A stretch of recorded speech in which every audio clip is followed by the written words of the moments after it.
ಪ್ರಿಯರಾದವರ, ಯೇಸುಕ್ರಿಸ್ತನ ನಾಮದಲ್ಲಿ ನಿಮಗೆ ನನ್ನ ಪ್ರೀತಿಯ ವಂದನೆಗಳು. ಹೇಗಿದ್ದೀರಾ? ಚೆನ್ನಾಗಿದ್ದೀರಾ? ಯೇಸುಕ್ರಿಸ್ತನು ನಿಮ್ಮ ಸಂಗಡ ಇರುವುದರಿಂದ ಯಾವುದೇ ಪರಿಸ್ಥಿತಿಯನ್ನು ಕಂಡು ಭಯಪಡಬೇಕಾಗಿಲ್ಲ. ಕೆಲವೊಮ್ಮೆ ಪರಿಸ್ಥಿತಿಗಳು ನಾವು ಭಯಪಡುವ ಹಾಗೆ ಕಾಣಬಹುದು, ಆದರೆ ನಾವು ಭಯಪಡುವಂತೆ ದೇವರು ಬಿಟ್ಟು ಬಿಡುವುದಿಲ್ಲ. ನಿಮ್ಮನ್ನು ಭಯಪಡಿಸುವವರು ಆಶಾಭಂಗಪಟ್ಟು ಹೋಗುವಂತೆ ಮಾಡುವರು. ಒಂದು ವೇಳೆ ನಿಮಗೆ ವಿರೋಧವಾಗಿ ಮನುಷ್ಯರು ಮಾತ್ರ ಅಲ್ಲ, ಭಯಪಡಿಸುವ ಆತ್ಮಗಳು, ಸೈತಾನನ ಕ್ರಿಯೆಗಳು, ಮಂತ್ರದ ಶಕ್ತಿಗಳು ಎದ್ದರೂ ಕೂಡ ನಿಮ್ಮನ್ನು ಮುಟ್ಟಲಾಗದು, ಕೇಡು ಮಾಡಲಾಗದು. ಯಾಕೆಂದರೆ ದೇವರು ಮಾತು ಕೊಟ್ಟಿದ್ದಾರಲ್ಲ. ಯೆಶಾಯ 54ನೇ ಅಧ್ಯಾಯ 17ನೇ ವಾಕ್ಯದಲ್ಲಿ, ನಿನ್ನನ್ನು ಎದುರಿಸಲು ಕಲ್ಪಿಸಿದ ಯಾವ ಆಯುಧವೂ ಜಯಿಸದು. ದೇವರು ನಿಮ್ಮ ನೋಡಿ ಹೇಳುತ್ತಾರೆ, ನನ್ನ ಮಗನೇ, ನನ್ನ ಮಗಳೇ, ನೀನು ಇರುವಂತಹ ಸ್ಥಳದಲ್ಲಿ, ಕೆಲಸ ಮಾಡುವಲ್ಲಿ, ಬಿಸ್ನೆಸ್ ಮಾಡುವಲ್ಲಿ, ಸೇವೆ ಮಾಡುವಲ್ಲಿ ನಿನಗೆ ವಿರೋಧವಾಗಿ ಆಯುಧಗಳು ರೂಪಿಸಲ್ಪಡುತ್ತವೆ. ದೂರದಿಂದ ನಿನ್ನನ್ನು ಬಾಧಿಸುವಂತೆ ಮಾಟ ಮಂತ್ರದ ಶಕ್ತಿಗಳು ಯಾವುದೂ ಕೂಡ ನಿನ್ನನ್ನು ಮುಟ್ಟಲಾಗದು, ನಿನಗೆ ಯಾವ ಕೇಡನ್ನು ಮಾಡಲಾಗದು. ಅದು ಜಯಿಸದು. ಅವರು ಏನೇ ಅಂದುಕೊಂಡು ಏನೇ ಮಾಟಮಂತ್ರಗಳನ್ನು ಮಾಡಿದರೂ ನಿನಗೆ ಕೇಡು ಮಾಡಲು ಆಗದು ಎಂದು ದೇವರು ನಿಮಗೆ ಮಾತು ಕೊಡುತ್ತಾರೆ. ಯಾಕೆ ಗೊತ್ತಾ? ನಿಮ್ಮನ್ನು ಕಾಪಾಡುವಂತ ದೇವರು ಸೈತಾನನನ್ನು ಜಯಿಸಿದವರು, ಸೈತಾನನ ತಲೆಯನ್ನು ಜಜ್ಜಿದವರು, ಸೈತಾನನ ಬಲವನ್ನೆಲ್ಲ ಕಿತ್ತುಕೊಂಡವರು. ಯೇಸುವಿನ ನಾಮ, ಯೇಸುವಿನ ರಕ್ತದ ಸುರಕ್ಷತೆಯೊಳಗೆ ನೀವು ಬಂದಿದ್ದೀರಿ ಅಂದರೆ ಸೈತಾನ ನಿಮಗೆ ಏನು ಮಾಡಲು ಆಗದು. ಅವನ ಯಾವೊಂದು ಆಯುಧವೂ ಕೂಡ ಫಲಿಸದು.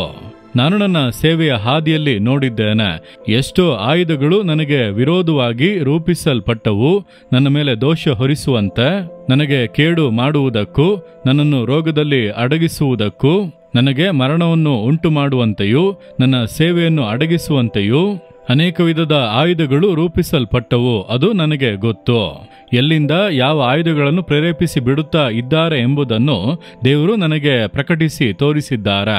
ನಾನು ಕಾದಿದ್ದು ಪ್ರಾರ್ಥಿಸುವ ಸಮಯದಲ್ಲಿ ದಿಢೀರೆಂದು ಕೆಲ ದೃಶ್ಯಗಳನ್ನು ತೋರಿಸುವರು. ಇದೇನು ದೇವರೇ, ನನಗೆ ಏನು ತಿಳಿಯುತ್ತಾ ಇಲ್ಲ. ಅಂದರೆ ಬೆಟ್ಟದ ಗುಹೆಗಳೊಳಗೆ, ಕೆಲ ಕಾಡುಗಳೊಳಗೆ ಕೆಲವರು ಕುಳಿತು ಬೆಂಕಿಯ ಹೊಂಡದಲ್ಲಿ ಮಂತ್ರವಾದ ಮಾಡುವ ದೃಶ್ಯಗಳು. ಇದು ಏನು ದೇವರೇ, ಇದಕ್ಕೂ ನನಗೆ ಏನು ಸಂಬಂಧ ಎಂದು ದೇವರ ಬಳಿ ಕೇಳಿದರೆ, ನಿನಗೆ ವಿರೋಧವಾಗಿ ರಾತ್ರಿಯೆಲ್ಲ ಕುಳಿತು ಮಾಟಮಂತ್ರ ಮಾಡುತ್ತಾರೆ. ನೋಡು, ನಿನ್ನ ಫೋಟೋವನ್ನೆಲ್ಲ ಇಟ್ಟು ಮಾಟ ಮಂತ್ರಗಳನ್ನೆಲ್ಲ ಮಾಡಿ ನಿನ್ನನ್ನು ಅಡಗಿಸಬೇಕು, ನಾಶ ಮಾಡಬೇಕು, ಮಾತನಾಡಲು ಬಿಡಬಾರದು, ಯೇಸುವಿನ ಬಗ್ಗೆ ನೀನು ಹೇಳಬಾರದೆಂದು ಇದನ್ನೆಲ್ಲ ಮಾಡುತ್ತಾರೆ. ನೋಡು, ಹೌದಾ ದೇವರೇ ಎಂಬುದಾಗಿ ನೋಡುವಾಗ ಅವರಿದನ್ನೆಲ್ಲ ಮಾಡುತ್ತಾರೆ. ಆದರೆ ಇದ್ಯಾವುದು ನಿನಗೆ ಕೇಡು ಮಾಡದಂತೆ ನಾನು ನಿನ್ನನ್ನು ಕಾಪಾಡುತ್ತಿದ್ದೇನೆ. ಎಷ್ಟು ಅದ್ಭುತವಾದ ದೇವರಲ್ಲವ. ಏನೇನೋ ಮಾಟ ಮಂತ್ರಗಳು ರಾತ್ರಿಯೆಲ್ಲ ಮಾಡುತ್ತಾರೆ. ದೇಶದ ಅನೇಕ ಸ್ಥಳಗಳಲ್ಲಿ ಯಾವುದ್ಯಾವುದೋ ದುರಾತ್ಮಗಳನ್ನು ಇಟ್ಟುಕೊಂಡು ಮಾಡುತ್ತಾರೆ. ಯಾವುದೊಂದು ನನಗೆ ಕೇಡು ಮಾಡದೇ ಇರುವುದಕ್ಕೆ ಕಾರಣ ನನ್ನ ಪರಿಶುದ್ಧತೆಯೋ, ನನ್ನ ಭಕ್ತಿಯೋ, ನನ್ನ ನೀತಿಯೋ ಅಲ್ಲ. ನನಗೆ ದೇವರು ಕೊಟ್ಟಂತ ವಾಗ್ದಾನ, ನಾನಿನ್ನನ್ನು ಆರಿಸಿಕೊಂಡೆನು, ನಾನಿನ್ನನ್ನು ಕಾಪಾಡುವೆನು ಎಂಬುದಾಗಿ ಆತನು ಕೊಟ್ಟಂತ ವಾಗ್ದಾನದ ನಿಮಿತ್ತ ಕೃಪೆಯಿಂದ ನನ್ನನ್ನು ಕಾಪಾಡುತ್ತಾ ಇದ್ದಾರೆ. ಆದ್ದರಿಂದ ಭಯಪಡಬೇಡಿರಿ. ನಿಮಗೆ ವಿರೋಧವಾಗಿ ಆಯುಧಗಳನ್ನು ರೂಪಿಸುತ್ತಾರೆ.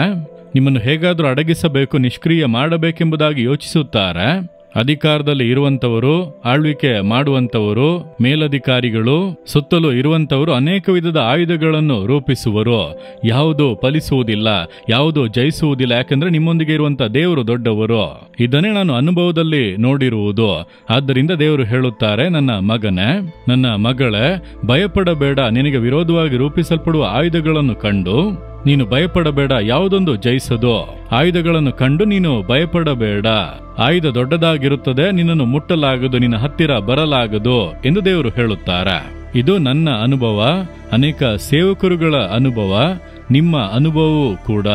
ಆದ್ದರಿಂದ ಧೈರ್ಯವಾಗಿ ಹೇಳಿರಿ, ಸೈತಾನನೇ, ನೀನು ನನಗೆ ವಿರೋಧವಾಗಿ ರೂಪಿಸುವ ಯಾವ ಆಯುಧವೂ ಜಯಿಸದು. ನನ್ನೊಂದಿಗೆ ಇರುವಂತ ಯೇಸು ದೊಡ್ಡವನು.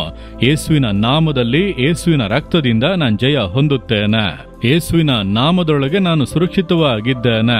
ಯೇಸುವಿನ ರಕ್ತದೊಳಗೆ ನಾನು ಸುರಕ್ಷಿತವಾಗಿದ್ದೇನೆ. ಅದನ್ನು ಮೀರಿ ಯಾವ ಆಯುಧವೂ ಒಳಗೆ ಬರಲಾಗದೆಂದು ಹೇಳಿರಿ. ನಂಬಿಕೆಯಿಂದ ಹೇಳಿರಿ, ಅದ್ಭುತಗಳನ್ನು ಕಾಣುವಿರಿ.